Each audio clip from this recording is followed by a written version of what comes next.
Saat melihat pandangan bingung di wajah Nenek Hauren, Zhao Hongyu tertawa.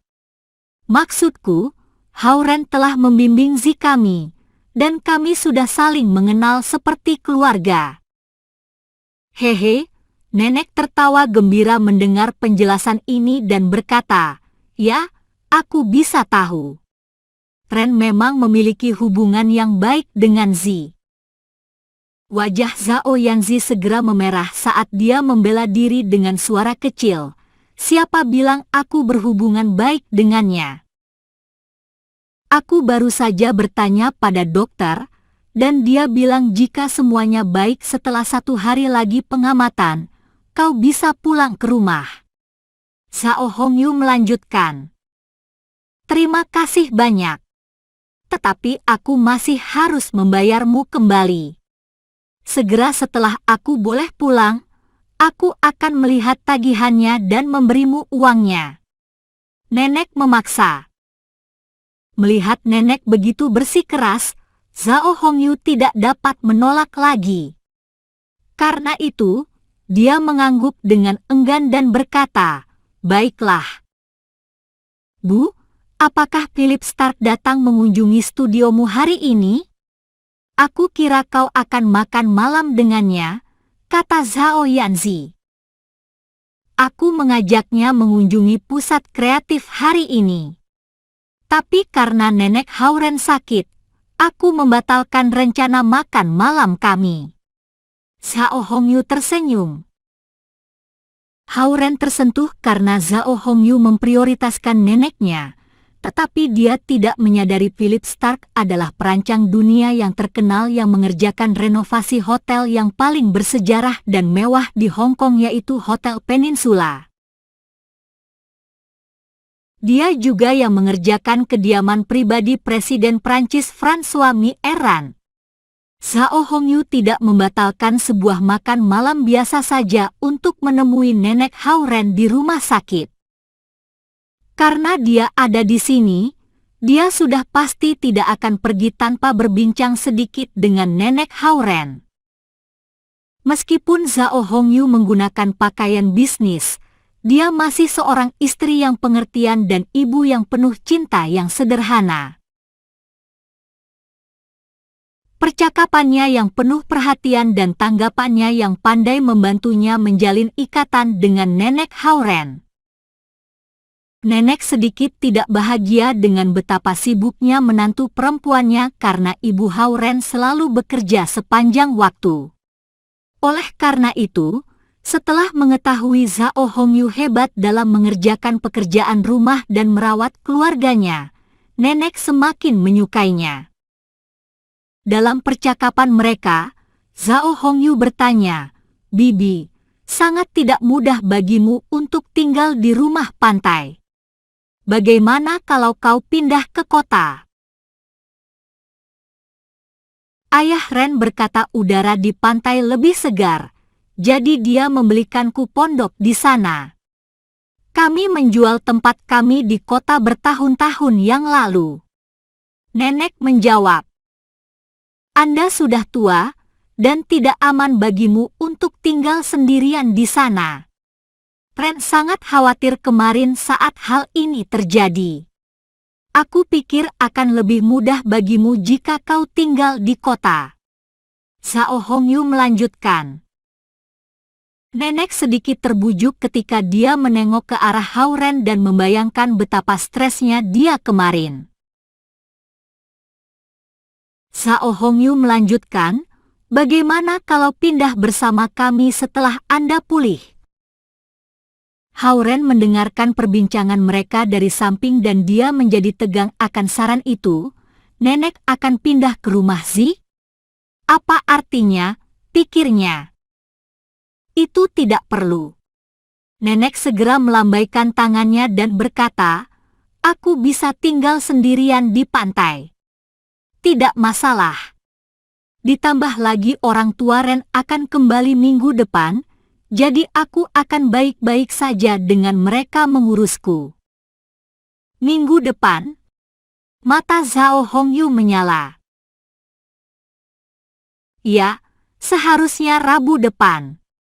Aku akan meminta ayah Ren untuk mengajak keluargamu makan malam di luar sebagai rasa terima kasih telah menyelamatkan nyawaku, kata nenek.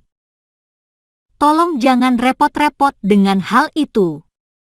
Kita keluarga, Zhao Hongyu terus-menerus menyebutkan mereka adalah keluarga.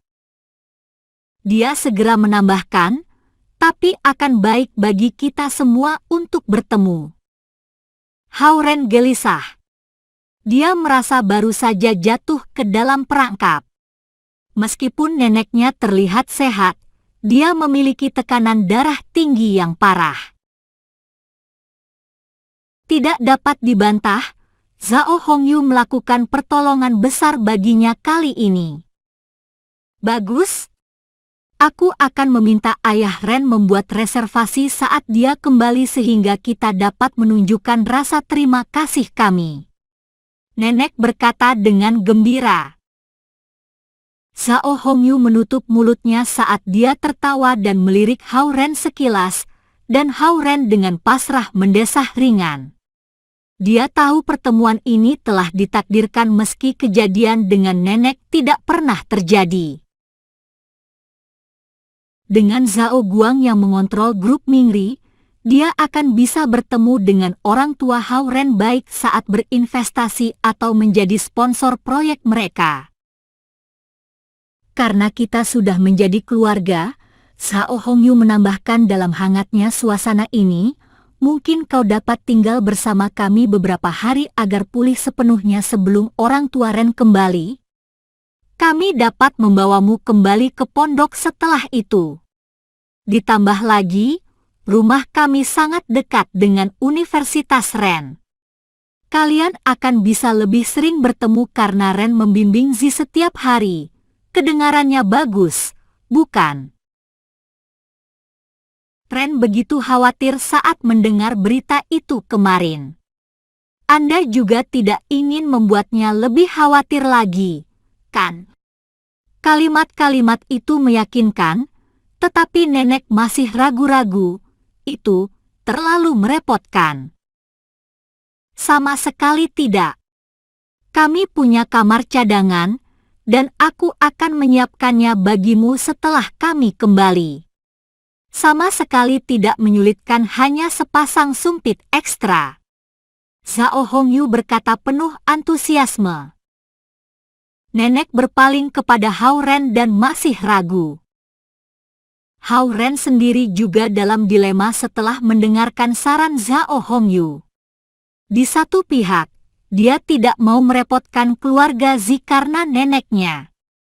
Di sisi lain, dia ingin neneknya dirawat dengan baik setelah keluar dari rumah sakit. Dia ingin nenek segera pulih karena dia seharusnya tidak mengalami terlalu banyak hal di usia tuanya. Paman Wang sudah tidak muda lagi dan mungkin mengabaikan banyak hal. Hauren masih akan khawatir jika dia membiarkan nenek kembali ke pondok langsung dari rumah sakit. Karena itu, dia berkata setelah mempertimbangkan situasinya dengan menyeluruh, karena orang tuaku akan pulang ke rumah minggu depan, akan lebih baik bagi nenek untuk tinggal bersama Bibi Hongyu sementara. Kami bisa mengantarmu kembali ke pondok setelah orang tuaku kembali. Dia berpikir pada dirinya sendiri, kita harus mengembalikan kembali kebaikan keluarga Zi karena mereka sudah mengeluarkan uang, waktu dan energi pada nenek saat dia dalam kesulitan. Untunglah Zi masih muda. Aku dapat meminta ayah untuk memberinya kantung merah tebal dengan 7.000 sampai 8.000 yuan sebagai hadiah saat mereka bertemu. Itu seharusnya cukup untuk menyampaikan rasa terima kasih kami dan menutupi biayanya. Nenek akhirnya membuat keputusan setelah mendengar perkataan Hauren. Dia berkata dengan malu pada Zhao Hongyu, maaf telah merepotkan. Dia memiliki pemikiran yang sama dengan Hauren. Dia ingin berterima kasih pada keluarga Zhao Yanzi jutaan kali setelah ayah Ren kembali. Beristirahatlah dengan baik, Bibi. Aku akan mengirimkan mobil untuk menjemputmu pagi-pagi sekali besok. Zhao Hongyu tertawa riang. Dia berdiri dan sedikit membungkuk pada nenek. Kemudian dia melambai Zhao Yanzi untuk mendekat. Selamat tinggal, nenek. Zhao Yanzi memakai ranselnya di punggung dan berkata kepada nenek dengan manisnya.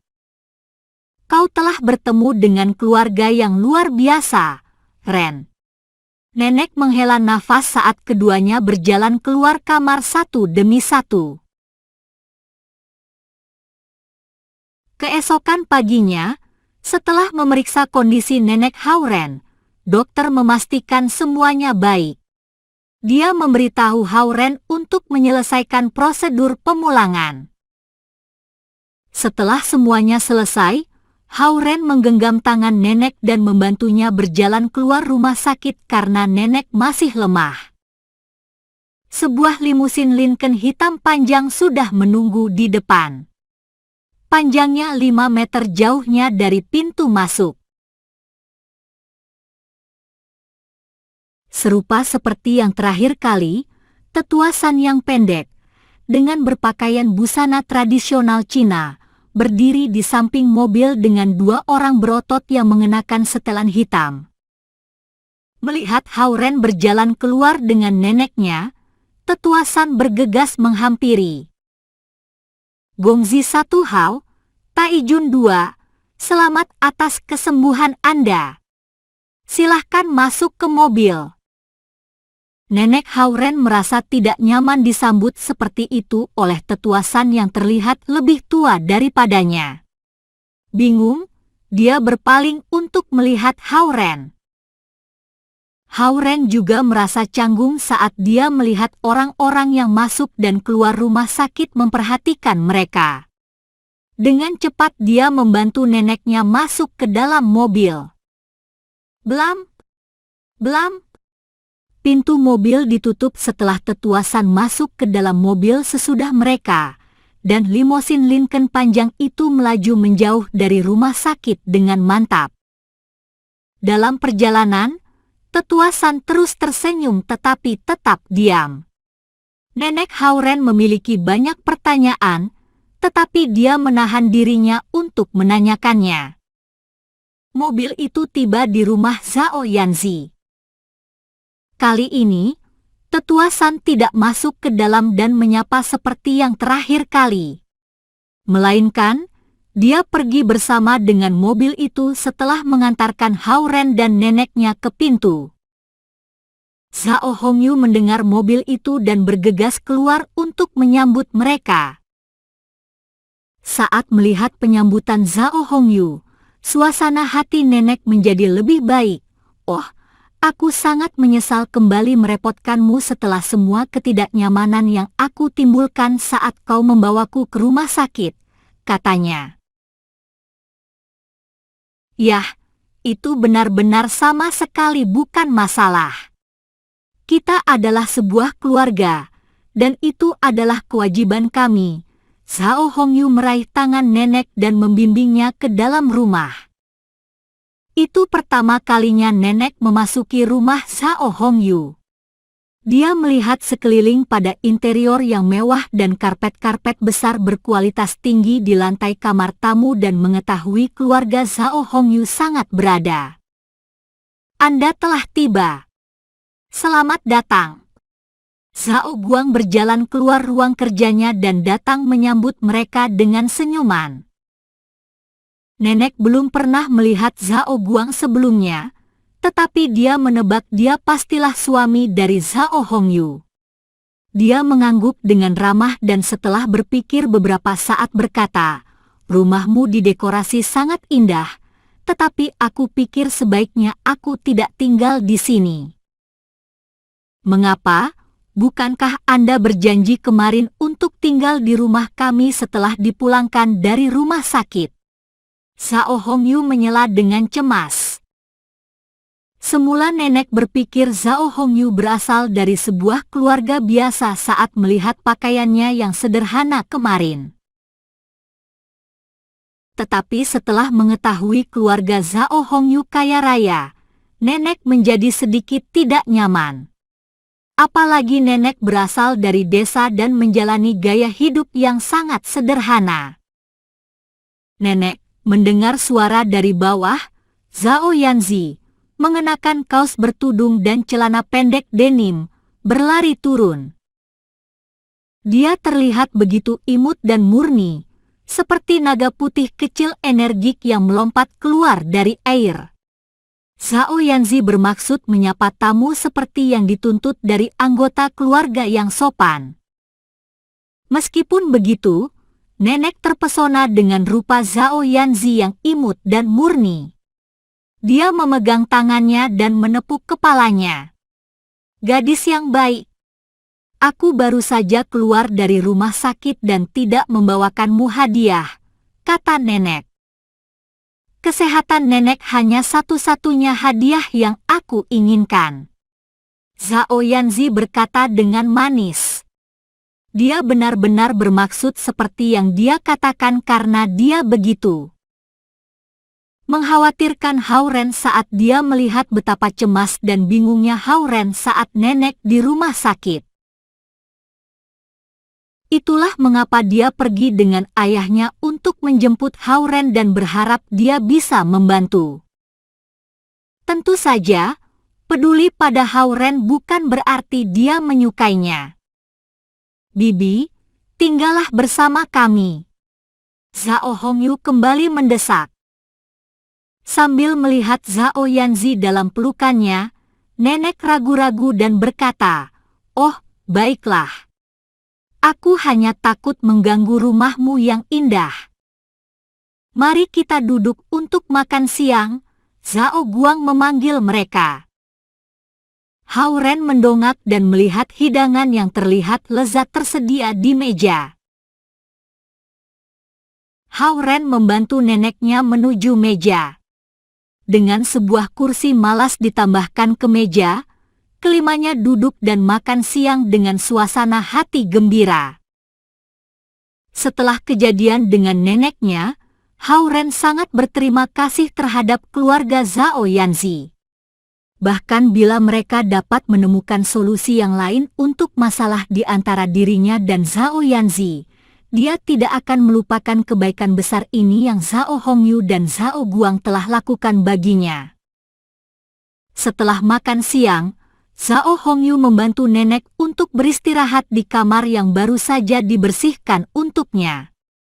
Hao-Ren dan Zhao Yanzi bertugas untuk bersih-bersih, dan Zhao Guang harus pergi karena ada masalah bisnis yang mendesak yang harus dia kerjakan. Zhao Yanzi berdiri berdampingan dengan Hao-Ren di dapur sambil mencuci piring. Sebenarnya, Zhao Yanzi tidak bisa mencuci piring karena semua piring yang dia cuci masih belum bersih, jadi Hao-Ren harus mencucinya kembali. "Terima kasih untuk semua hal yang kau lakukan," kata Hao-Ren sambil mencuci piring-piring itu kembali. "Aku tidak melakukan apapun," Zhao Yanzi mengerucutkan bibirnya. Hao-Ren tersenyum dan berkata, "Apa kau ingin aku bermain denganmu sore ini? Aku tidak butuh kau temani. Aku akan pergi berbelanja dengan Ling sore ini." Zhao Yanzi mendorong semua piring kotor ke arah Hao-Ren dan melompat-lompat kecil keluar dari dapur. Setelahnya dia mengeringkan tangannya dan berpikir tugasnya telah selesai. Hao-Ren berpaling dan melihat Zhao Yanzi berjinjit-jinjit keluar dari pintu dan berlari ke jalan melalui pintu kaca dapur. Gadis ini pergi berbelanja tanpa izin ibunya. Dia kemungkinan menggunakan uang jajan dari paman ketiga untuk membeli barang-barang keperluan perempuan. Dengan jengkel, Hao-Ren menggelengkan kepalanya dan melanjutkan mencuci piring. Mungkin itu caranya mengatakan Hao-Ren untuk tidak sombong. Zhao Yanzi makan malam di rumah Ling setelah berbelanja dengannya. Kemudian, dia meminta orang tua Ling untuk menghubungi orang tuanya bahwa dia bermalam di rumah Ling. Mengetahui Ling dan Zi teman baik, Zhao Hongyu menyetujui permintaan Zhao Yanzi. Lagi pula, saat itu akhir pekan, dan dia ingin putrinya punya waktu santai. Hao Ren menginap malam itu di rumah Zhao Yanzi untuk menemani neneknya. Esok hari adalah hari Minggu, dan dia kembali ke sekolah setelah diyakinkan dengan kenyamanan neneknya. Setelah akhir pekan yang sibuk, Hao Ren kembali ke asrama dan kembali ke kehidupan yang tak teratur dan gembira dengan Zhao Jiai dan teman-temannya yang lain. 1 minggu lain dimulai. Setelah 2 kelas di pagi hari, Hao Ren membawa setumpuk buku perpustakaan dan pergi sendiri ke perpustakaan untuk mengembalikannya. Setelah mengembalikan buku-buku itu, dia meminjam buku yang baru. Dahulu, dia punya waktu untuk membaca. Sekarang dia harus membimbing Zhao Yanzi dan melakukan kultivasi di samping jadwal kelas biasanya. Dia hampir tidak memiliki waktu untuk dirinya sendiri dan tidak bisa main kartu dan permainan lain seperti Zhao Jiai dan yang lain. Hao Ren berangsur-angsur merasa rumah Zhao Yanzi adalah rumahnya sendiri sejak dia pergi ke sana setiap hari setelah pulang sekolah dan sekarang bahkan neneknya tinggal di sana. Dia berjalan keluar perpustakaan dengan semua pemikiran itu di pikirannya. Saat dia berjalan menuju tangga, dia melihat ketua kelas Xie Yujia berbalutkan kaos putih belajar di ruang baca majalah. Dia kelihatannya merasakan keberadaannya ketika dia berbalik dan melihat Hao Ren di tangga. Hao Ren tersenyum dan melambai padanya. Setelah itu dia melanjutkan turun dengan buku di tangannya. Dia masuk ke dalam aula dan keluar melalui perpustakaan. Saat dia berbelok ke arah asramanya, dia mendengar langkah kaki yang terburu-buru di belakangnya. Dia berbalik dan melihat Xie Yujia bergegas ke arahnya dengan buku dan catatan di tangannya. "Hao Ren, tunggu. Aku perlu berbicara denganmu."